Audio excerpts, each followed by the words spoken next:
வணக்கம். நம்புமி சேனல் சார்பாக நான் உங்கள் ஷாரோனன். இந்த காணொலியில் நாம் பார்க்க போகிற படம் 2009 ரிலீஸ் ஆன ஒரு ஹாரர் கிரைம் த்ரில்லர் மூவியான யாவரும் நலம். இந்த படத்தோட கதையை விரிவாக பார்க்குறதுக்கு முன்னாடி நீங்கள் என்னைக்காவது உங்களோட டைம் ஸ்பெண்ட் பண்ணுறதுக்காக அதிகபட்ச ரேட்டிங்கில் இருக்கிற மூவிஸோ அல்லது ஆஸ்கார் அவார்டு வாங்கின மூவிஸோ அல்லது அந்த காலகட்டத்தில் அதிகமாக மக்களால் நேசிக்கப்பட்ட போற்றப்பட்ட படங்களோட லிஸ்ட்டோ வேணும் அப்படின்னு நினச்சிங்க அப்படின்னா நம்ம சேனலில் 2 விதமான பிளேலிஸ்ட் அதுக்காகவே அவைலபிளாக இருக்குது. ஒன்று வந்து ஹைலி ரெக்கமெண்டட் ஹாலிவுட் மூவி, இன்னொன்று வந்து பெஸ்ட் மூவிஸ். இதில் உங்களுக்கு தேவையான மூவியை எடுத்து எந்த ஓடிடியில் அவைலபிளாக இருக்குது அப்படின்றதையும் தெரிஞ்சுக்கிட்டு நீங்கள் பார்த்து உங்களோட டைமை சேவ் பண்ணுங்கள் அப்படின்னு சொல்லிக்கிட்டு மாதவன் நடித்த யாவரும் நலம் அந்த படத்தை பற்றி இப்போ பார்க்க போகிறோம். ஒரு அப்பார்ட்மெண்ட், ரொம்ப நாளாக ஒரு அப்பார்ட்மெண்ட்டில் ஒரு ஃப்ளாட்டை வாங்கணும் அப்படின்றது மாதவனோட கனவாக இருக்குது. அவரும் வாங்கிடுறாரு. அதிகபட்சமாக மெனக்கெட்டு தங்கிட்ட இருந்த சேவிங்ஸு ப்ளஸ் இஎம்ஐ எல்லாத்தையும் போட்டு எல்லாரோட சேவிங்ஸில் இருந்தும் எடுத்து அந்த ஃப்ளாட் வாங்கப்படுது. இங்கே அடிக்கடி அசம்பாவிதங்கள், அதாவது அமானுஷங்கள் நடக்குது. இருந்தாலும் புதுசாக போன வீடு அப்படின்றதுனால பெருசாக கண்டுக்கப்படலை யாராலையும். அங்கே டிவி கனெக்ஷன்ஸ் எப்படி கொடுத்தாலுமே ஒளிபரப்பாகலை. ஆனால் ஒரே ஒரு சேனல், அதில் வர்ற பர்டிகுலர் டைமில் வர்ற ஒரே ஒரு சீரியல், அந்த சீரியலும் இவங்க வீட்டுக்கும் ஏதோ தொடர்பு இருக்கிற மாதிரி ஆரம்ப காலகட்டத்தில் நம்ம மாதவனுக்கு தெரியுது.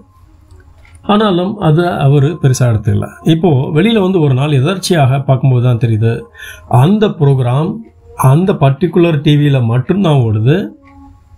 அதுவும் அது தனக்காக மட்டுமே ஓடுற மாதிரி இருக்குது. இங்கே வேற ஒரு ஜோனர், இங்கே செலிப்ரிட்டிஸை இன்டர்வியூ எடுக்கிற மாதிரி ப்ரோக்ராமும் அங்கே பர்டிகுலராக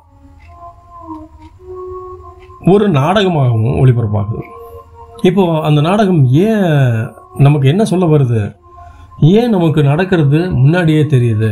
ஸோ அது நம்மளை எச்சரிக்கைதா அல்லது நமக்கு ஃபேவராக பண்ணுதா அப்படின்ற குழப்பத்திலே இருக்காரு. அதுக்கப்புறம் அந்த விடையை தேடி அவர் அலைஞ்சு அதுக்குண்டான ஒரு சொல்யூஷனை கண்டுபிடிச்சி இதுக்கு யார் காரணம், எதனால் இப்படி நடக்குது, ஸோ அந்த நபருக்கு உண்டான தண்டனை வழங்கப்பட்டதா. இதுதான் யாவரும் நலம் படத்துடைய கதை. 2009 ரிலீஸ் ஆன இந்த படம் முதல்ல ஹிந்தியில் தாங்க ரிலீஸ் ஆச்சு. அதுக்கப்புறமாக தமிழ்லையும் ரிலீஸ் ஆச்சு. இந்த படத்தோட இயக்குனர் விக்ரம் குமார் தான் எழுதியிருக்காரு. இந்த படம் 2009 ரிலீஸ் ஆன ஹிந்தி படம் அந்தளவு ஓடலைன்னாலும் அதே டைமில் தமிழில் ரிலீஸ் ஆகி அந்த வருஷத்துலேயே சிறந்த படங்களோட லிஸ்ட்டில் யாவரும் நலமும் வந்துருச்சு, நல்ல கலெக்ஷனோட. இந்த படத்தோட மிகப்பெரிய ஹைலைட், அதாவது பாசிட்டிவ் அப்படின்னு பார்த்தீங்கன்னா திரைக்கதை, அதை கொண்டு போன விதம், அதில் நடித்த நபர்களுடைய நடிப்பு, முக்கியமாக மாதவனுடைய மொத்த நடிப்பும் இதில் தன்னுடைய நடிப்பு திறமை எல்லாத்தையுமே காட்டியிருப்பார் மாதவன். ப்ளஸ் நீத்து சந்திரா, அவங்களும் மாதவனுக்கு ஈக்குவலான ஒரு கேரக்டர் தான்.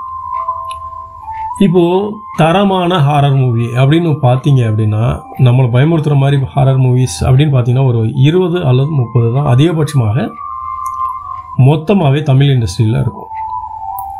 அந்த படத்தோட லிஸ்ட்டில் யாவரும் நலம் அப்படின்ற படத்துக்கும் ஒரு இடம் இருக்குது. இது IMDb ரேட்டிங்கில் பார்த்தீங்கன்னா 8.2 கொடுத்துருக்காங்க. இந்த படம் horror movies plus crime thriller movies அதிகமாக நேசிக்கக்கூடிய நபராக நீங்கள் இருந்தீங்க அப்படின்னா இதுவும் உங்களுக்கான படம் தான். ஹோம் தியேட்டர்லேயோ அல்லது தியேட்டர்களையோ நீங்கள் தனியாக உட்காந்து பார்த்தீங்க அப்படின்னா ஒரு விதமான பய உணர்வு, அது உங்களுக்கு ஒரு எக்ஸைட்மெண்ட்டை கொடுக்குற மாதிரி வேணும் அப்படின்னா இந்த படம் உங்களோட சாய்ஸாக இருக்கணும் அப்படின்றது என்னோட விருப்பம். மற்றும் ஒரு நல்ல கதைக்களம் கொண்ட அல்லது சுவாரஸ்யமான கதைகளுக்கும் கொண்ட படத்தோட தொகுப்போட நான் உங்களை சந்திக்கிறேன். உங்களோட சப்போர்ட் நம்புமி சேனலுக்கு ரொம்ப ரொம்ப முக்கியன்றதை மறந்துடாதீங்க. உங்களோட சப்போர்ட்டை சப்ஸ்கிரைப் ஆகவும் லைக்காகவோ அல்லது கமெண்டாகவோ நீங்கள் கொடுக்கணும் அப்படின்றது என்னோட தாழ்மையான வேண்டுகோள். நன்றி. ஜெய் ஹிந்த்.